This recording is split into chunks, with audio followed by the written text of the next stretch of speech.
Have you ever pasted code into Godot and then you have to go through manually and replace all of them spaces at the beginning of the line with tabs? Well, instead you can just press Ctrl, Shift and I, and that will automatically replace the spaces with tabs. This is an S tier tip. I have 24 more tips for you that I will rank in this video. If you disagree with any of the rankings, let me know in the comments and stick around to the end because I've saved some of my favorites to last. The next tip is using print statements to debug code. It's okay at the beginning of a project when you don't have too many statements running, but as the projects get more complex, you can often end up with many print statements running, telling you when a button's pressed, when a character jumps, when an enemy attacks, and all of a sudden the debugger window can become very busy. So I'm actually going to put this one, I'm sorry to say, in D tier. I have a better debugging tip that will rank later in the video, which I think you'll find places better. Next tip is reusing scenes in Godot. If you imagine you build a coin scene, then you can then stamp that scene 500 times into your game level. You don't have to keep recreating coin 1, coin 2, coin 3 every time. You can just duplicate and reuse the scene. If you change the value in one of the scenes, it will change it in all of them. So it can be a really handy way to make lots of components in the game by just reusing the scene. I'm going to place this one in A tier. It can be really useful. The next one is @export magic. If you put @export at the beginning of a variable in the GD script, then it will create a window in the inspector where you can then edit the value of that variable at any point without having to revisit the code. So things like jump height or movement speed, if you put @export at the start of that variable, then you can edit it in the inspector really quickly and easily. This is a pretty good tip. I'm going to put into, again, A tier. And at this point in the video, I'll mention that the green tips here are beginner level. The yellow is more beginner to intermediate. And then as we go to some of the red tips, they're a little bit more difficult again. Export groups, this is pretty good because once you have many different export variables in the inspector, it can kind of start to get messy. So you can use export groups to define different groups within those variables in the inspector. So you can have combat variables, movement variables, whatever, and it can start to fold those different variables into groups. This is quite useful, but not something I use all the time. I'll put that in a B tier. Whilst your game is running in Godot, you can open the Remote tab in the Scene Tree panel, and then you can see every live node if it's running as your game is running. So you can see everything that's happening in your game in real time, and this is great for debugging. I'm actually going to put this in S tier. This is a really useful tool. So whilst your game is running, maybe you might have hundreds of different nodes running all at the same time. If you need to identify a particular one, then there's a search bar at the top of the remote scene tree. So you can search for any particular scene here to see how it's running in the game. Again, for debugging purposes, this is useful. I'm going to put it in a B tier. Let's start moving through these a little bit faster. This next tip is handy. This is the always on top for the game window. If you are running the game and you want to click back to the inspector, the game is going to end up behind the Godot window. If you go to the advanced settings and find always on top, then you can enable it to make sure that no matter where you click in the inspector, the game will always remain visible. This is useful, I think. I'm going to put it in C. The file system has some good tools and it can quickly get very busy.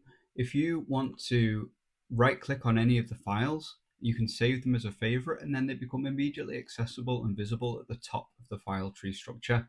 This one's quite useful. I think it helps us stay organized. There might be several files we reuse frequently. Let's put this one in B. It's good to know. Signals not polling. If you're checking a condition at every frame in the process line of code, for example, is player dead or is such and such collected, then that's going to be bad for the processing of the game. Instead, you should fire a signal. So if the player dies, you fire a signal. Use signals, not polling. It's going to make your game and your code much cleaner. I'm going to put this in A tier. This is a good one. Use the input map. This is for sure a beginner tip. Instead of typing in your code something like key_space or key_W for the movement, jumping and walking forward, for example, you should use the input map, and then you can type in what the keys are and then what the action is. And then if you want to expand this later, if the player wants to be able to remap the controls, or if you want to add gamepad support, for example, then this will make your life a lot easier, and it's just keeping everything a lot more organized. I'm going to put this one in S tier. It's really important to use the input map. Don't hard code your controls. Next, we have tweens, and we like tweens. We can do some tweens in 3 lines. If you want to slide a panel in or fade something out, the animation player is great, but tweens are great as well. You can do some really powerful things with tweens. I probably don't use them enough myself, but if you learn to use tweens, it can be really useful and quick to really make your game feel juicy. I'm going to put this in a B tier. Next one here is animation player secrets.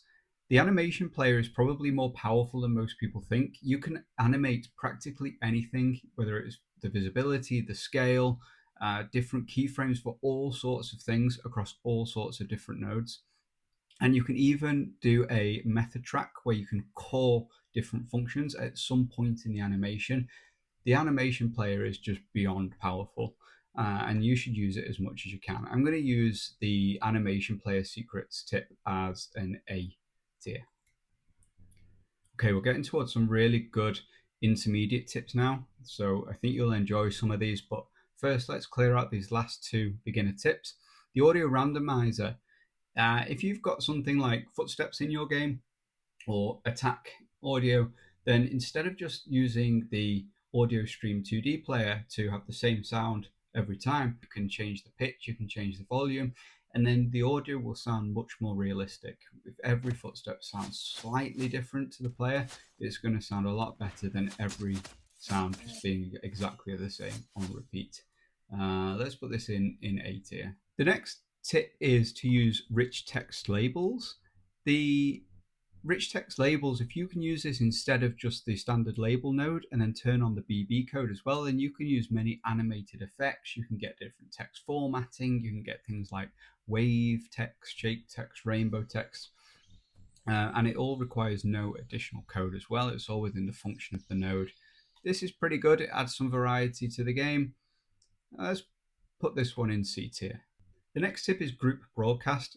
Add your enemies to a group called enemies, and then from anywhere in the code, you can call getTree call group, pass the group name and the method name, and then you can make your enemies do something all at once, scatter them, freeze them, kill them all, whatever it might be. You can just call that whole group and your code becomes a lot easier. I'm going to put this one in a B tier. Use groups.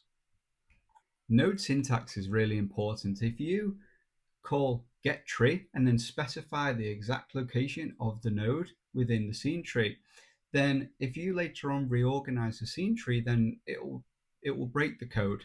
So instead, use the %sign, give the node a unique name, and then you can call it straight away really easily and move it to wherever you want in the scene tree. This is a great tip. I'm going to add it as an A tier.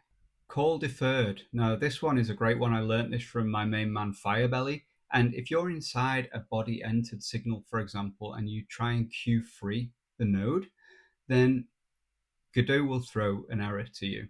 And that's because you can't restructure a scene in the middle of the frame. So instead, if you use call deferred at the end of the code line, then it will await for the frame to finish before the action happens, and that way the code won't break or throw up any errors.